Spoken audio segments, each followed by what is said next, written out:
Hello, everybody. Hello. Welcome to this week's edition of the Principal's Office. My name is Jamal Maxim. I am an igniter of champion leaders. I help the aspiring school leaders make the shift from the classroom and go to the principal's office and stay there. Now, this is my second time going live today. If you missed the session, the bonus session that I did earlier, you definitely want to watch the replay while it is available, because it was a great conversation with Alana Russo about how toxic supervisors hide in plain sight.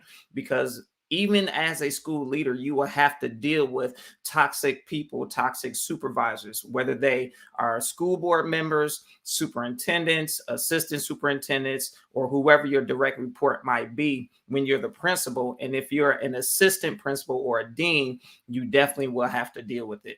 And so, but today's topic, I'm asking the question, is the best professional development, or PD, really down the hall? Now, remember to comment, like, share, and save this video, because this content is valuable and will bring value to you.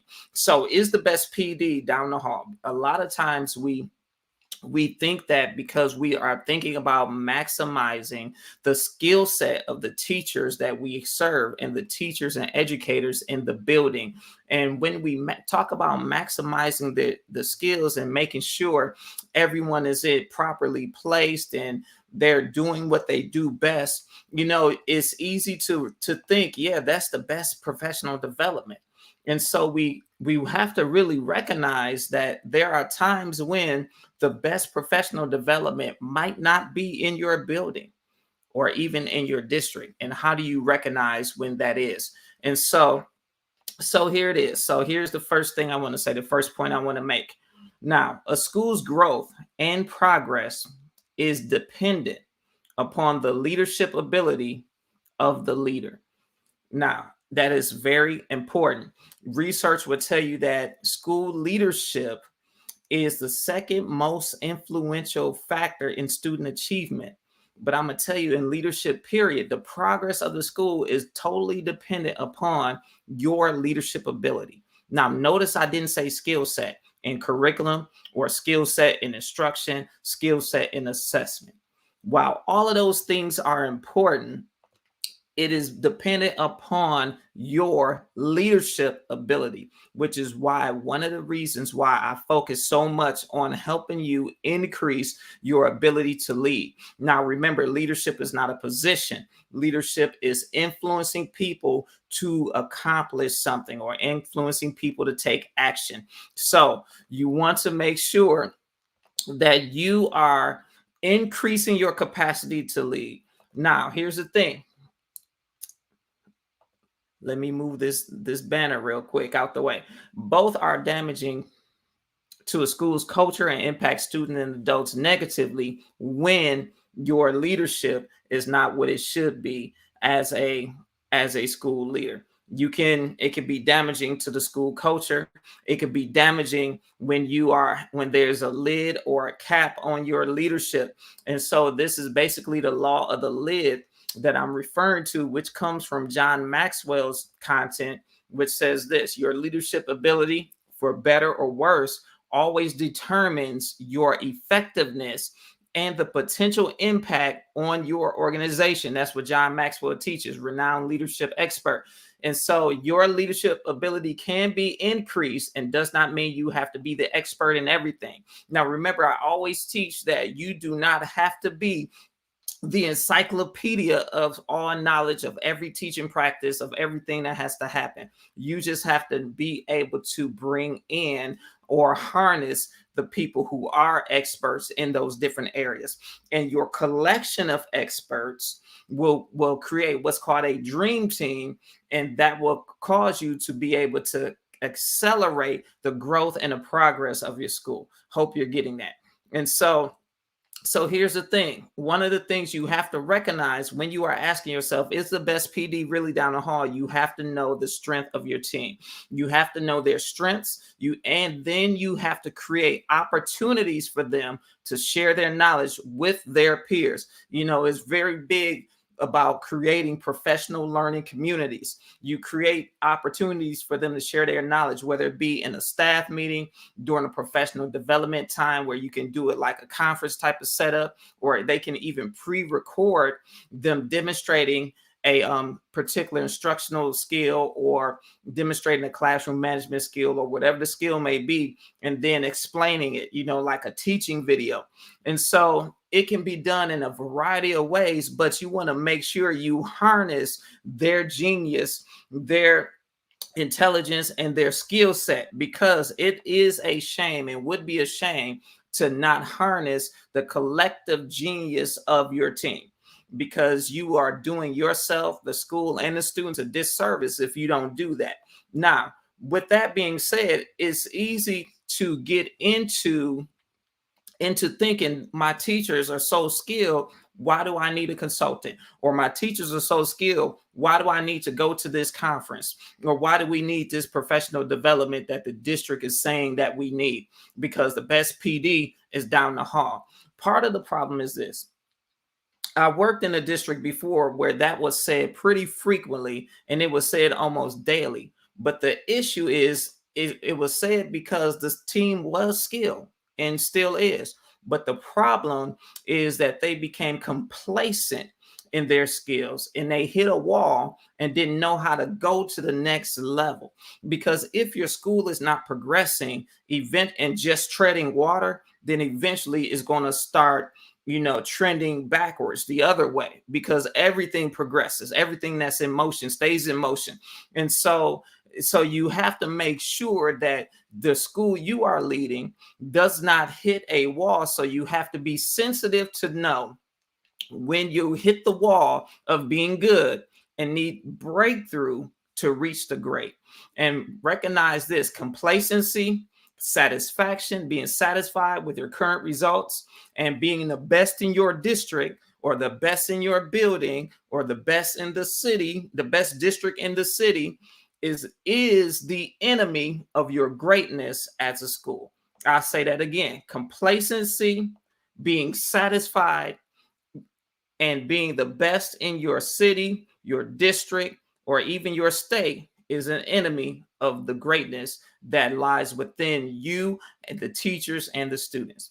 Because you can be doing good and settle there and stay there and never really want to jump into getting to that place of greatness. And so you want to make sure that you're sensitive as a leader to know when it's time to shift, so that we can experience the greatness that you're supposed to experience for the teachers as well as the students. Because it's not just you being a great leader. That's not what it's about.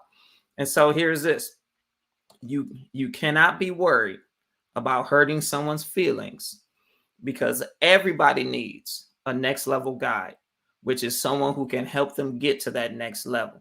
Because sometimes when you bring in people, because teachers are educators, period. We're used to being the content experts. And so sometimes, and we love learning, but then also we question and really analyze the people who come in as experts, and we size them up and think, oh, I could have taught that. I could have explained that better.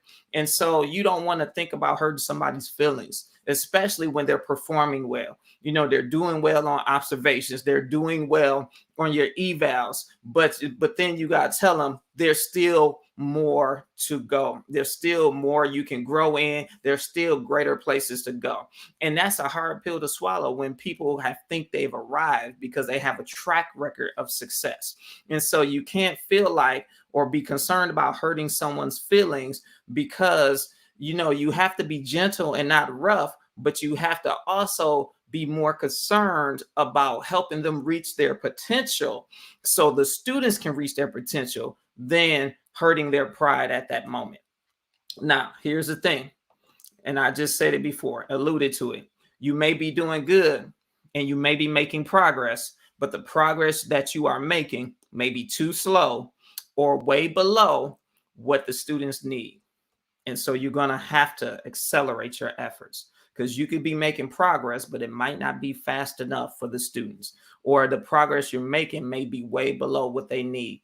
I had a situation where students were growing and they were outgrowing, the other schools that we were connected to. But here in Ohio, where I'm based, we were still below what the state said where we should be in terms of student learning and achievement.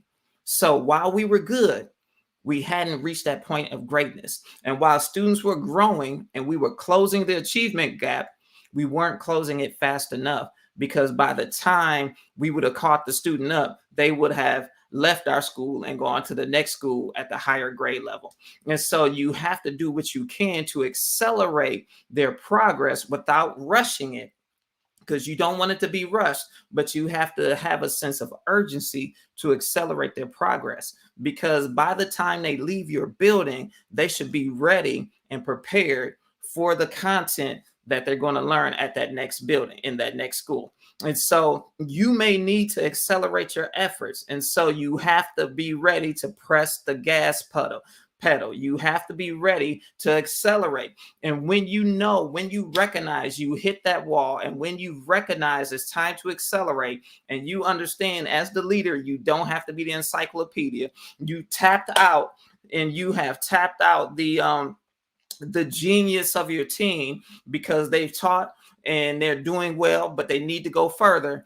When you see that, because you have to be sensitive, you can't just do a walkthrough just for the sake of checking off the fact that they're using the strategies that you said, or, for as instruction, or the students are engaged. Yes, check mark. The climate is good, check mark. When you do a walkthrough, you have to be also looking at the sensitivity of what's going on and the exchange of the students and teachers, and recognize, while this teacher is doing well, is it time to accelerate their growth? And when you recognize that, that's when you bring someone in. That's when you search for the right person or the right team to come in and accelerate your growth. Because if the best PD is always down the hall, how can you go somewhere else? How can you surpass where you've been? Because this is what John Maxwell says: leaders cannot lead people to places they have never been. So if these teachers that are the best PD, if they've never excelled or gone to a certain place in their teaching and instruction, they can't take other people. And you, as the principal, can't be the encyclopedia, so you might not be able to take them yourself. So what happens? What do? You bring in someone to take you to the next level, that next level guide, that igniter, who will allow you to go to the next level. So that's it. I wanted to share that, because as we're talking about, creating professional learning communities, and definitely I agree and believe we should do that and harness the genius of our team. You still want to be sensitive. Don't get caught up in the hype. Be wise, be sober, be discerning, because you may have to recognize, my team can go further. Let me bring someone in to ignite them so that they can go further, and then they'll take it from there. And so with that, I'm going to end this session. I'm glad you can join me this week on the principal's office. In about 25 minutes, join me on Clubhouse for the after live discussion, and we will talk about this some more. And I want to hear your thoughts and what you are doing to make sure that your teachers are developing and using their skills. But how do you know when to bring someone else in? Now, if you are unsure of when to bring someone else in, or if you're unsure of what to do to ignite them, because you don't want to just bring in another math coach, another ELA coach, you don't want to bring in a content specific coach, but you want to really ignite their hope, their joy, and you want to help your leadership team learn how to lead, you want to increase your capacity to lead, claim your session with me right now. The address is on the bottom of the screen. You can claim your 30-minute session with me. I'll listen to you, help you get straight, let you know what steps you need to take. And then from there, we'll decide if I'll be the one to help you implement those steps. All right. So that's it. I will see you on Clubhouse, and then I will see you again on social media, whatever platform you're watching this on. Now, remember, I want you to be successful and lead like a champion. Bye-bye.